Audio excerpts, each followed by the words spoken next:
for this to be released. This just means that it is pre-recorded, and I'm probably at college right now. $10 says it's either midterm or finals week. Who knows? But anyways, I'm busy. I can't film one at the moment, so you're seeing this instead. This is being filmed, for reference, this is being filmed June 29th. So whenever it ends up out there, who knows? It'll be interesting. It'll be a little adventure. We'll all find out together. Okay. Today I want to talk about communion. You ever have communion, you guys? I have communion. But it's weird, you know? Okay, pastor goes up and he does the whole, this is the bread. It's my body. It's given for you for the forgiveness of sins. And also then this is wine, not Dr. Pepper, but this is my blood given and shed for you for the forgiveness of sins. Do this in remembrance of me. We all know that. But what? Respectfully, what? What does this is my body? That's bread. That is a loaf of bread, and that's not wine. So what's happening here? Let's talk about it. Because if you ask a Lutheran, if you have a Lutheran around you, ask them to describe communion. What is communion? What's happening there? $10 says they're going to say it is, they're going to ask, okay, no, wait, hang on. How should we phrase this to get the answer, the very specific answer I want them to give you? Ask them, where is Jesus in the bread and wine?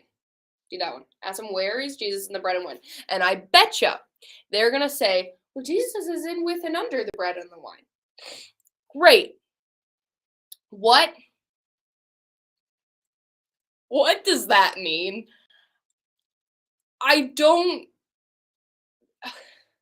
This is one of the things that I learned in my theology class, and I was like, oh, it's a really easy explanation, and honestly, I'm not sure why we don't give it more often, so let's get into it. In with and under where? Yeah, get it? Under, okay, anyways, that's really dumb.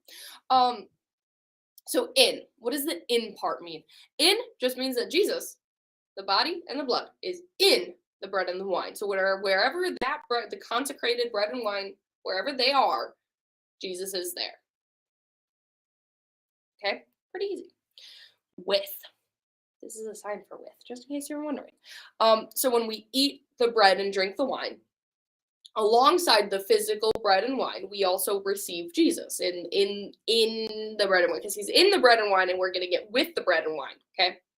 In and with. Now, under. The bread and wine are still bread and wine.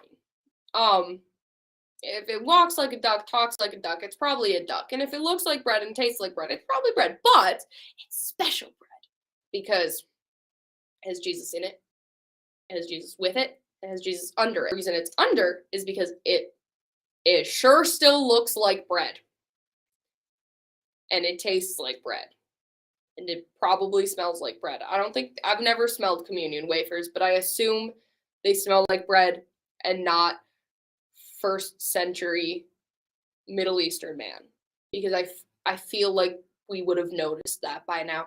Anyways, so it's like Jesus's presence is like almost hiding under the bread and wine. Like you cannot physically see Jesus's presence under the bread and the wine. So in the bread and the wine, Jesus is there. Jesus is in the bread and the wine. He's also with the bread and the wine because you were eating and drinking bread and wine, but Jesus is with it. So you're getting Jesus, and then he's under because it still looks like bread and wine. It's that easy. 2 minutes. I just explained that. And I was rambling. It's not. Now, does it make perfect 100% sense? No. Does anything ever? No. Welcome to theology. But that is what we mean when we say in, with, and under. But for reference, let's look at some things that other people believe. Because otherwise this would be a 5-minute long episode, and that's really boring. So let's look at some things that other people believe, and then we're going to compare and contrast. That's not a good Lutheran theology lesson unless we bring up Catholics. So what do Catholics believe? Catholics believe in substantiation, which basically means It is not bread and wine anymore. No, that is Jesus. It is. There is no bread and wine anymore. That is Jesus. Which is why when you go to a Catholic church, I went to a Catholic church for a friend's funeral once, and they had communion. I did not take communion. We'll talk about that later if you want. I don't know why I'm saying if you want. I'm not getting any feedback in real time. If I have time, I can talk about why. I did not take communion. But after communion, the priest went around, like out of the altar and around a bit, and he sat there and he chugged the wine, just hammered it back. It was the juxtaposition between my man shotgun. He wasn't shotgunning it, but my man throwing down a glass of wine and a friend's casket. It was bonkers, absolutely bonkers. But when you think about it, like that is Jesus. And what are you gonna do if you have leftover wine? That is if you have leftover Jesus blood, what are you gonna do? Throw it down a sink drain? That feels a little not great. A little wrong. I'll just throw it on the ground? Maybe? But again, it's Jesus. You are holding Jesus. You're gonna throw Jesus on the ground? Actually, I think that is fine. Because then it returns to the earth. But like, you're gonna throw it down a sink drain? Flush it down a toilet? Like, it's Jesus. So you consume Jesus. Oh, Catholics. I love Catholics. We do not believe that because we still think that it's bread and wine. Catholics don't. Baptists, on the other hand, think that it's just bread and wine. There's nothing else. There's nothing else to it.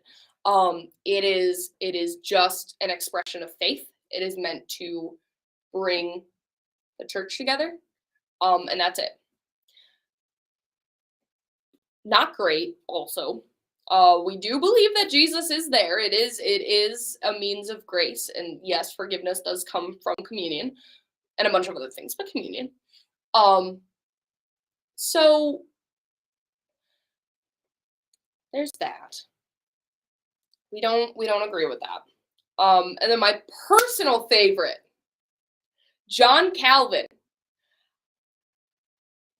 My screen just froze. I don't know if that's going to show up in the video. John Calvin. Let's talk about him for a second, shall we? First of all, I love John Calvin. This man, bonkers. You ever heard of Double Predestination? And I hope you have, because I had a whole episode about it.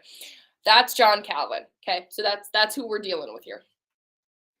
So with John Calvin, Jesus does not come down from heaven into the bread and wine. Rather, when we eat it, our souls go up into heaven with Jesus to eat there and then come back down.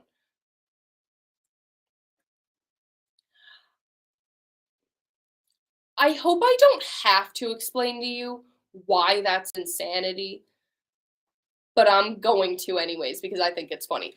No, that's not how that works. Okay. First of all, Jesus does say that no one ascends to heaven until the time like that's not a thing. We don't just get a whoop and come back down. It's not.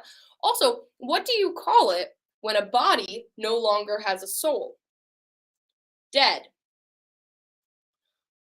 How long is our soul gone in heaven for? Because then our bodies are dead until that thing comes back. But I don't remember dying every 2 Sundays.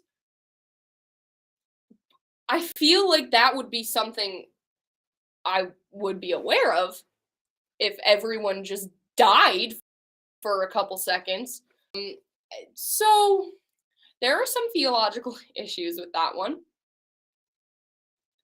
Just think about it for a second while I take a sip of Dr. Pepper. Love John Calvin. Such a weird man. So that's that. Honestly, in with and under. Jesus is in the bread and wine, Jesus is with the bread and wine, and Jesus is under the bread and wine. Playing peekaboo. No, he's not. It'd be funny though. Communion is like peekaboo. So that's that. That's my little vault episode for you guys. Hopefully I'm not too stressed out right now. Whatever's going on. Probably more than likely I'm just tired and would rather take a nap. I'm pretty sure that's probably just what's happening. Or I'm studying. No, I'm not. Let's be real. It's college. Who studies? All right, you guys. That's it for this week. Come back eventually. The next topic that I'm filming is how do pastors pull Bible verses out of their butts? Probably that title's going to be changed because I don't think my mom's going to put that up. But how do pastors come up with Bible verses on the spot? There we go. I figured it out, you guys. Okay, so I'll see